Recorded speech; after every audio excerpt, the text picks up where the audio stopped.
ಬೆಂಗಳೂರಿನಲ್ಲಿ DCM DK Shivakumar ಹೇಳಿಕೆಯನ್ನ ಕೊಟ್ಟಿದ್ದಾರೆ. ಕಮಲ್ ಹಾಸನ್ ಪರ ಸಾಫ್ಟ್ ಅಲ್ಲ, ಏನಾದರೂ ಹೆಚ್ಚು ಕಡಿಮೆ ಆದ್ರೆ ಯಾರು ಹೊಣೆ ಅಂತ ಕೇಳ್ತಾ ಇದ್ದಾರೆ. ಕನ್ನಡ ಪರ ಸಂಘಟನೆಗಳಿಗೆ ನಾನು ಮನವಿ ಮಾಡ್ತೀನಿ,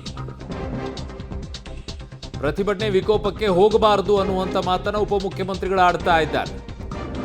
ಬೆಂಗಳೂರಿನಲ್ಲಿ ಡಿಸಿಎಂ ಡಿಕೆ ಶಿವಕುಮಾರ್ ಹೇಳಿಕೆಯನ್ನ ಕೊಟ್ಟಿದ್ದಾರೆ. ಕಮಲ್ ಹಾಸನ್ ಕ್ಷಮೆ ಕೇಳುವ ವಿಶ್ವಾಸವಿದೆ ಅನ್ನುವಂತ ಮಾತನಾಡಿದ್ದಾರೆ.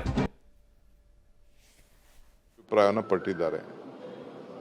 ರಾಜ್ಯದ ಹಿತ ಕಾಪಾಡಬೇಕು, ಭಾಷೆ ಹಿತ ಕಾಡಬೇಕು. ನಿನ್ನೆ ಕೂಡ ನಾನು ಕೆಲವು ನಮ್ಮ ಸಾಹಿತಿಗಳ ಹತ್ರ ಮಾತಾಡಿದೆ, ಹಂಪ ನಾಗರಾಜ್ ಹತ್ರನೂ ಮಾತಾಡಿದೆ, ಬೇರೆಯವ್ರಲ್ಲ ಮಾತಾಡಿದೆ. ಏನಿದು ಸಾರಾಂಶ ಏನು ಅಂತ, ಯಾರು ತಪ್ಪು ಯಾರು ಸರಿ ಇಲ್ಲ ಅಂತೇಳಿ ಚರ್ಚೆ ಮಾಡಿದ್ದೇನೆ. ಸೊ ನಾವೆಲ್ಲ ದ್ರಾವಿಡ ಭಾಗಕ್ಕೆ ಸೇರಿದಂಥವ್ರು, ಮೇಲು ಕೀಳು ಅನ್ನೋದು ಏನಿಲ್ಲ. ಎಲ್ಲರೂ ಒಟ್ಟಿಗೆ ಒಂದೇ ಸಂದರ್ಭದಲ್ಲಿ ಒಂದೊಂದು ಭಾಷೆಯಿಂದ ಎಲ್ಲ ಕೂಡ ಬಂದಿದೆ.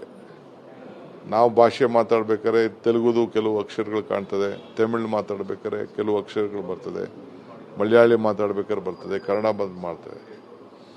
ಸೊ ಇದಕ್ಕೆ ನಾನು ಅದು ವೈಯಕ್ತಿಕವಾಗಿ ಭಾಳ ಹಠದಲ್ಲೇ ಇದ್ದಾರೆ. ನಮ್ಮವರು ಕೂಡ ಸ್ವಲ್ಪ ಲಿಮಿಟೇಷನಲ್ಲಿ ಇರಬೇಕು. ನಮ್ಮ ರಾಜ್ಯದ ಹಿತ ಕೂಡ ನಾವು ಪ್ರೊಟೆಸ್ಟ್ ಅಂತೂ ಮಾಡಿದ್ದೀವಿ, ಅದಕ್ಕೆ ಪ್ರೊಟೆಸ್ಟ್ಗೆ ಎಲ್ಲರ ಥರದ ಗೌರವ ಕೂಡ ಇದೆ. ಸೊ ಜಡ್ಜ್ ನ್ಯಾಯಾಲಯಕ್ಕೆ ಹೋಗಿದೆ, ನ್ಯಾಯಾಲಯ ಏನು ಆದೇಶ ಕೊಟ್ಟಿದೆ ಎಲ್ಲರೂ ಪಾಲನೆ ಮಾಡಲೇಬೇಕು. ಅದಕ್ಕೆ ನಂದು ಕೂಡ ಸಹಮತ ಇದೆ.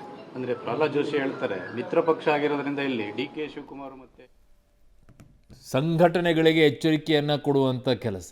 ಬಟ್ ನೆಲ ಜಲ ಭಾಷೆಯ ವಿಚಾರದಲ್ಲಿ ನೀವು ಯಾವಾಗಿದ್ರೂ ಮಾತನಾಡ್ತೀರ ಡಿ ಕೆ ಶಿವಕುಮಾರ್ ಅವರೇ.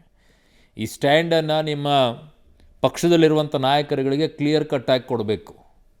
ಕೆಲವರು ಆಡ್ತಾ ಇರುವಂಥ ರೀತಿ, ದಾವಣಗೆರೆಯಲ್ಲಿ ನನ್ನ ಹೆಸರು ತಗೊಳ್ಳಲ್ಲ, ಈಗ ಯಾರದ್ದಿದೆ ಅಂತ ಯೋಚನೆ ಮಾಡಿ.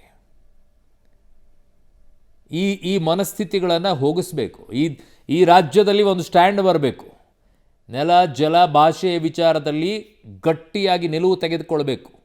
ಅದು ಯಾವ ಮಟ್ಟಕ್ಕೆ ಹೋದರೂ ಕೂಡ ನಾವು ನಿಂತ್ಕೊಳ್ತೀವಿ ಅನ್ನೋದು ಬರಬೇಕು. ಇಲ್ಲ ಅಂತಂದರೆ ಕಂಡವರೆಲ್ಲ ನಮ್ಮ ಬಗ್ಗೆ ಏನು ಬೇಕಾದರೂ ಆಡ್ಕೊಂಡು ಹೋಗ್ತಾರೆ, ನಾವು ಸುಮ್ಮನೆ ಇರಬೇಕಾಗತ್ತೆ. ನಮ್ಮಲ್ಲಿ ಆ ಮನಸ್ಥಿತಿನೇ ಇರೋದಿಲ್ಲ. ಯಾಕೆ ಬೆಂಗಳೂರಿನಲ್ಲೇ ಆದಾಗ ಏನು ಮಾಡಿದ್ದೀರಾ, ಉತ್ತರ ಕೊಡಬೇಕಾಗಿತ್ತು.